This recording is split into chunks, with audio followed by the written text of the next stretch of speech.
Susan is the Acting Director of the Aged Care Diversity and Inclusion section in the Australian Government Department of Health and Aged Care. She has worked across the department for over 20 years in various roles across residential and home aged care policy, compliance and program management, health workforce, and in the International Strategies branch on various trade agreements and briefings for Australian delegations attending World Health Organization and Organization for Economic Cooperation and Development meetings. Susan, prior to working in the department, she worked for ACT Health as a GP liaison officer and as the project and finance officer in Women and Children's Health and at Canberra's hospital. Her current role fulfills her passion to ensure people from diverse backgrounds with varied life experiences can access the person-centered care they need as they age. Thank you for being with us, Susan. In today's webinar, I will be providing an overview on the My Aged Care Provider Specialisation Verification Initiative. And in particular, we'll be having a look at the verifying process for becoming a culturally and linguistically diverse specialised provider. I will also cover the history and the purpose of the initiative, along with the methodology behind the Specialisation Verification Framework and where aged care providers claiming to deliver specialised care can apply, and how the initiative supports Australians, their loved ones and their representatives to find the most suitable care for their needs. So firstly, I'm just going to take you back to why the Specialisation Verification Program was developed and why it's so important. The process actually goes back to the final report of the Royal Commission into Aged Care Quality and Safety. The Royal Commission found that the aged care system needed to be more responsive and appropriate to the needs of people with diverse characteristics and life experiences. The Commission also found that more should be done to improve the accuracy of information that aged care providers entered onto the My Aged Care Finder Provider tool, including verifications of claims to specialise in the care of people with diverse backgrounds and life experiences. This recommendation covered all of the special needs groups that are currently defined in the Aged Care Act. The Royal Commission also highlighted that the voices of people needing care must be heard to ensure that the system is relevant and appropriate for those it is intended to support. And arising from these findings came Recommendation 30, Part A3, which was, as a condition of approval and continued approval, providers verify to the satisfaction of the system governor that the provider has proper grounds for making any representations of being able to provide specialised services for groups of people from diverse backgrounds and life experiences. In response to this recommendation, the government committed to implementing the Specialisation Verification Framework and assessment process. Since June 2022, applications have been open for verification of providers' claims to specialise in the care of one or more special needs groups. The key objective of the program is to ensure that reliable information is available to older Australians with diverse backgrounds and life experiences, as well as their loved ones and their carers when they are making decisions about aged care. This helps people find the care that is right for them and, importantly, appropriately recognises providers who are going above and beyond to specialise in meeting the needs of specific groups. Importantly, for aged care providers, specialisation verification provides a level playing field by setting a benchmark for what specialisation looks like, where this has been previously a subjective judgment. Providers have also noted the marketing advantage that participating in the specialisation verification program provides.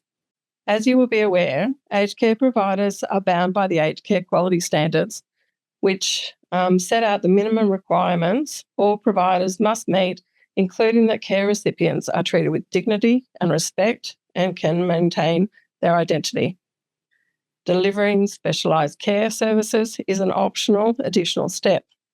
If a provider claims to deliver specialised care to people with diverse needs, they need to be going above and beyond the standards to provide care that is sensitive to these people's needs. Examples of this may be the percentage of staff in the facility have completed specific training, policies and procedures are in place to support and promote delivery of care to these specific groups. The provider displays evidence of their public commitment, and care recipients agree that the services are specialised and appropriate to their care needs. Applying to the specialisation program under the initiative is voluntary, but if a provider wants to claim to specialise in providing care to one or more of the special needs groups in the Aged Care Act of June 2022, they are required to satisfy the criteria set out in the Specialisation Verification Framework. So here we have the list of special needs groups that are currently identified in the current Aged Care Act. And I'll also show you the list that is now contained in the new Aged Care Bill 2024. Here we have highlighted changes for you, and note that the department is currently considering what steps are required to accommodate for these changes in the Specialisation Verification Framework as part of a current program review. There will be 13 defined groups, up from the current 9 in the Aged Care Bill 2024 if it's passed in its current form. You will see here that one existing group, care leavers, will be split, with stolen generations being separated out from care leavers and joined to another existing group, Aboriginal and Torres Strait Islander people. 4 existing groups will be expanded. Veterans will now also include war widows. CALD will also include people from ethnically diverse backgrounds. Number 3 is people who were children who were forcibly removed from their parents will now be noted alongside the parents who were separated by forced adoption or removal. LGBTI now also includes other sexual orientations or individuals who are gender diverse or bodily diverse. 4 new individual groups have been added. Individuals who are adult survivors of institutional child sexual abuse, individuals with disability or mental ill health, people who are neurodivergent, and or people who are deaf-blind, vision impaired or hard of hearing. As before, there will be people who identify or have life experiences to cover one or more of these groups. The Australian government introduced the Aged Care Bill for the new Aged Care Act that contains this list to Parliament on 12th of September 2024. An exposure draft of the bill was the focus of public consultation, which ran from 14 December 2023 to 8 March 2024. The bill notes the need for a person-centred aged care system which offers accessible, culturally safe, culturally appropriate, trauma-aware and healing-informed funded aged care services if required by an individual and based on the needs of the individual regardless of the individual's location, background or life experiences. On 16 September 2024, the Senate referred the provisions of the Aged Care Bill to the Community Affairs Legislation Committee for inquiry and is required to report by 31 October 2024. Submissions are sought by 30 September. They have actually indicated that they are happy to receive submissions that are a little bit late. So if anyone is interested in providing some comments on the bill, please do so. So here we just move into more of the detail of the specialisation verification process. So the first step is that the provider submits an application through the My Aged Care Service and Support Portal. The second step, the assessor reviews the application and follows up with the provider if additional information is needed. The third step, feedback from people receiving the aged care services may be sought via email or phone if applicable to that criteria. Fourthly, an automated email will be sent out to the provider notifying finalisation of the application. And then lastly, The verified specialisation claim or claims are published on the provider's My Aged Care profile within 24 hours. Please note that any time during this pathway, if you require any assistance, we have a team to assist, so please feel free to contact us. The Specialisation Verification Framework has a two-tiered approach to evidence requirements for some of the diverse needs groups. 5 of the specialisations have Tier 1 and Tier 2 criterion, and 4 specialisations only have Tier 2 criterion. Tier 1 criterion carry more weight when considering how a provider is meeting the needs of certain groups.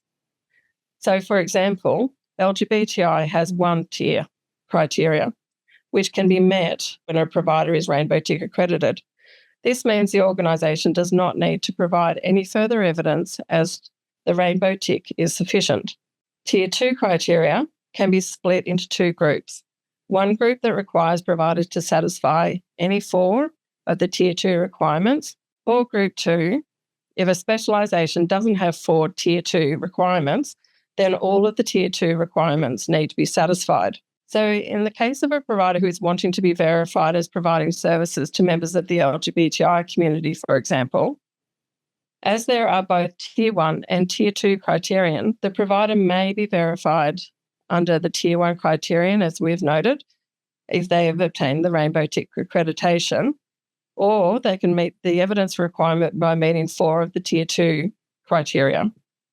So the criteria were developed following consultation led by the Australian Healthcare Associates in late 2020 and early 2021, with representatives of people from diverse communities and aged care providers who tested the appropriateness of the proposed criteria and the evidence requirements and the usability of the framework. Broadly speaking, providers were generally accepting of the framework and considered that the process of reading and responding to the criteria was usable. The department and AHA has held further consultations in May and June 2022, seeking input on how best to obtain feedback from older people themselves on the care that they are receiving to feed into this assessment process. So next, what we have here is the criteria that's relevant for anyone who's wishing to specialise in CALD provision of services. So firstly, what's important to note here for CALD groups, there is no Tier 1 criteria. As such, an aged care provider must meet 4 out of the 11 Tier 2 criteria. So the first one is the provider is run by a recognised CALD community organisation. Secondly, one or more staff members has a CALD background and is well resourced and supported by the management team to act as champions within the organisation. Thirdly, there are established connections and regular engagement between the provider and a relevant community organisation. Fourthly, at least 90% of the staff have completed annual training in the delivery of culturally appropriate care. And then the next one is the provider offers services in languages other than English. So here we have that the provider offers services which are culturally appropriate. The provider has at least one person from a relevant CALD background who sits on the governing body. The provider has an active and well-resourced advisory group, or the provider regularly recognises and supports participation in cultural activities and events. The provider may also have policies and procedures in place to deliver specialised care to CALD aged care recipients. And lastly, the CALD care recipient reports that the care that they receive is appropriate and meets the unique needs. So this is a really long list, but only 4 of these criteria need to be met for a provider to become verified in CALD specialisation. The list provides flexibility in what evidence can be provided to support your claim. Again, please know, if you require any assistance throughout this process, we do have a team to help, so please feel free to reach out. So now I'm just jumping to provide you with an overview of what program participation looks like at present for CALD specialisation. So as you'll see in this table, it notes that ACT has 8 CALD specialists at present. New South Wales has 121, Queensland 28, South Australia 19, Tas 4, Victoria 146, WA 24, and unfortunately NT doesn't have any at the moment. But all up, we've got 350 aged care outlets that have verified for CALD specialisation. This slide provides an overview of the specialisation groups. As you'll see, there's Aboriginal Torres Strait Islander communities. So we've got 90 providers currently specialising in providing care to this group. Culturally and linguistically diverse groups, as we've just noted, is 350. Rural and remote is 279. Financially and socially disadvantaged is 110. Veterans, 37. And homeless or at risk of becoming homeless is 103. And LGBTI is 77. So in total, we've currently got over 1,000 providers who have been verified in their specialisations. Unfortunately, at this point in time, we don't have any outlets who have been verified in care leavers or parents separated from their children by forced adoption or a removal. We believe the main reason for this lack of requests to specialise in this area is due to a lack of awareness of these groups. Although it is a substantial group of around 500,000 people who as children were removed from their homes and their communities and placed in out-of-home care. We are actively seeking to address this issue to encourage providers to specialise so that there is support available for these people as they age. So from the period that AHA were managing the assessments, 2022 to June 2024, there were 268 applications that were requesting verification against more than one specialisation. During the AHA contract, there were 101 specialisations from 36 aged care outlets that were not approved. But the main reason why these were not approved is because the applicant did not respond to requests for additional evidence. Here again, I would urge any providers who are interested in participating in this program to reach out for our assistance because we want to do everything we can to make this a smooth and easy process for you. So this slide shows the spread across aged care types at present. So 18% of the verified outlets are residential, 3% are respite, 79% are home care, and as you can see, home care is well and truly leading the way. I'd just like to show you that this is how your specialisation claim will be represented on the My Aged Care website. I'll just highlight some of the key reasons why it's so important for providers to specialise in support services to particular groups. So here, by participating in the program, you help people make informed decisions about the care by providing the information about providers on My Aged Care. You help CALD community members to find you. We recognise that providers who are going over and above to specialise in meeting the needs of specific diverse groups of older people. And it also sets a standard benchmark for specialised care. In addition to this, it also helps you attract workers with diverse backgrounds and life experiences by recognising their skills and specialisations. This actually provides further information. So if you'd like further information about the Specialisation Verification Program, please refer to the links on this screen. And as I said, please reach out to our team if you need any assistance at all. In addition to this, I just want to take a quick opportunity to highlight another couple of programs that can assist aged care providers. So I'd like to take this opportunity to share with you information about a support service that the Aged Care Quality and Safety Commission provides that assists interested organisations such as CALD organisations who are interested in becoming aged care providers. This team can help organisations understand what it is to be an aged care provider and also assist them throughout the application process if needed. If you're interested or know of any organisations that are interested in becoming aged care providers, please refer to the website address on the screen. In addition, I just want to also highlight a few of the other programs that can assist you in meeting the needs of your diverse communities. So firstly, we've got the OPAN Planning for Diversity workshop series, which can help You provide services that are more inclusive of older people from diverse and marginalised groups. It includes practical information, tools and e-learning modules, face-to-face workshops and follow-up support. There's also the Silver Rainbow awareness training, which offers information and support to help you deliver inclusive and respectful care to older people who are LGBTI. Again, the Department of Health funds this service, and it is available in all states and territories. Obviously, we have PICAC, who have kindly hosted us today, who can support you to provide aged care that meets the needs of culturally and linguistically diverse people. PICAC provides face-to-face and online workshops, training and information sessions, and I note that these are also available in every state and territory. We've also got a free aged care translation service, which allows you to get documents translated into different languages, but also easy read and easy English. In addition to this, there's also TIS National, which provides free interpreting over the phone, in person, or video interpreting if needed. So again, if you need further information, I've just popped these links up on the slide here. So in conclusion, just want to thank you again for participating in today's webinar, and I look forward to any questions you may have.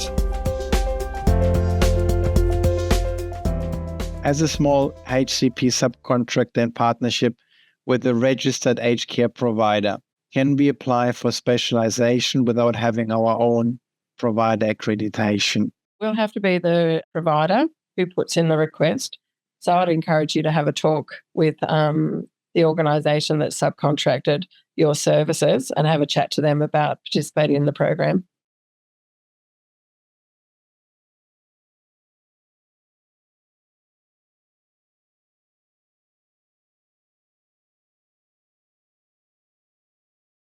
I've got to say, this has actually been identified by other program participants, and we're actually having a look into whether there can be some flexibility around that arrangement, because we understand how hard it can be to get someone from the special needs group to represent on the board.